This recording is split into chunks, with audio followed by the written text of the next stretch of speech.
बिस्मिल्लाहिर्रहमानिर्रहीम। अस्सलामु अलैकुम वरहमतुल्लाहि वबरकातुह। कुरान। अगर आप दीन को फॉलो करना चाहते हैं लेकिन आपको ये समझ नहीं आ रही कि आप कहाँ से शुरू करें, तो आप अपने सफ़र का इब्तिदा कुरान से करें। इंसान की फितरत है कि ये इंसान लफ्ज़ों से मोहब्बत करता है। जब उसे लफ्ज़ों से मोहब्बत हो जाती है तो उसी उन अल्फाजों को बनाने वाले से भी मोहब्बत हो जाती है। और फिर अल्लाह से मोहब्बत का सिलसिला आप कुरान से शुरू करें। रोज़ कुरान की एक आयत पढ़ें, सिर्फ एक आयत तर्जुमे के साथ।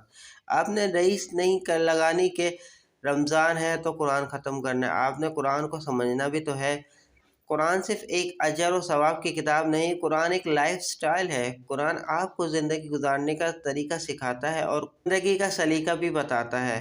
अमल से ज़्यादा नीयत अहम होती है। जैसे रसूलुल्लाह सल्लल्लाहु अलैहि वसल्लम ने फरमाया कि तमाम अमाल का दारोमदार नीयत पर है और हर अमल का नतीजा हर इंसान को उसकी नीयत के मुताबिक मिलेगा। तो अगर आप रोज़ कुरान की एक आयत इस नीयत से पढ़ना शुरू कर दें कि आपने इस तरीके से एक एक आयत करके कुरान को समझ कर ख़त्म करना है, तो क़यामत वाले दिन दिल ये कुरान की गवाही देगा कि आपको उसी नीयत के मुताबिक अजर दिया जाएगा जिस नीयत से आपने कुरान शुरू किया था।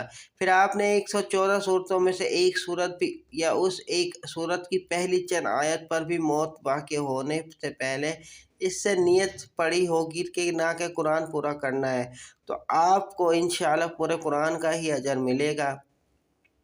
और जानते हैं मैंने नमाज से पहले कुरान शुरू करना क्यों कहा है आपसे? जब आप कुरान पढ़ने लगेंगे तब आपको अंदाज़ा होता है कि नमाज कितनी ज़रूरी है चीज़ है। कुरान आपके दिल को खुशादा कर देती है, आपकी रूह को बेदार कर देती है, फिर आपके लिए नमाज बेहद आसान हो जाती है। सुबहान अल्लाह, माशाअल्लाह। इस वीडियो को ज़्यादा से ज़्यादा शेयर ज़रूर कीजिएगा। वीडियो पसंद आई हो तो लाइक कर दीजिए, कमेंट सेक्शन में कीमती राय से आगाह ज़रूर कीजिएगा। अगर आप हमारे चैनल पर नए हैं तो हमारे चैनल को ज़रूर सब्सक्राइब करके बेल नोटिफिकेशन को लाजमी प्रेस कीजिएगा ताकि हर आने वाली वीडियो का नोटिफिकेशन मिलता रहे। मिलता दोस्तों एक नई वीडियो नई तहरीर के साथ। जब तक के लिए अस्सलामु अलैकुम वरहमतुल्लाहि वबरकातुहू।